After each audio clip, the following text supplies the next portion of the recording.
விருதுநகர் மாவட்டம் ராஜபாளையம் அருகே அரிவாளால் வெட்டப்பட்டு காயமடைந்த அதிமுக தொண்டரை முன்னாள் அமைச்சர் ராஜேந்திர பாலாஜி நேரில் சந்தித்து ஆறுதல் கூறினார். தென்காசி நாடாளுமன்ற தொகுதி வேட்பாளரும் புதிய தமிழகம் கட்சி தலைவருமான கிருஷ்ணசாமியை ஆதரித்து ராஜேந்திர பாலாஜி கொல்லக்கொண்டான் கிராமத்தில் வாக்கு சேகரிப்பில் ஈடுபட்டார். அப்போது அப்பகுதியைச் சேர்ந்த திமுக பிரமுகரின் மகனுக்கும் அதிமுக தொண்டருக்கும் வாக்குவாதம் ஏற்பட்டதாக தெரிகிறது. வாக்குவாதத்தின் போது அதிமுக தொண்டர் ரவிச்சந்திரன் என்பவர் அரிவாளால் வெட்டப்பட்டு காயமடைந்ததாக தெரிகிறது. இதில் காயமடைந்த ரவிச்சந்திரன் ராஜபாளையம் அரசு மருத்துவமனையில் சிகிச்சைக்காக அனுமதிக்கப்பட்டார்.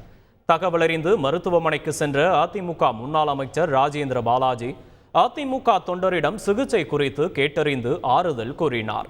மேலும் அரிவாளால் வெட்டிய நபர் மீது உரிய நடவடிக்கை எடுக்க வேண்டும் என்றும் வாக்குகளை கலைக்கும் நோக்கில் இதுபோன்ற சம்பவங்கள் நடைபெறுவதாகவும் அதிமுக தொண்டர் ரவிச்சந்திரன் குற்றம் சாட்டினார். செய்திகளை உடனுக்குடன் தெரிந்து கொள்ள உடனே சப்ஸ்கிரைப் பண்ணுங்க.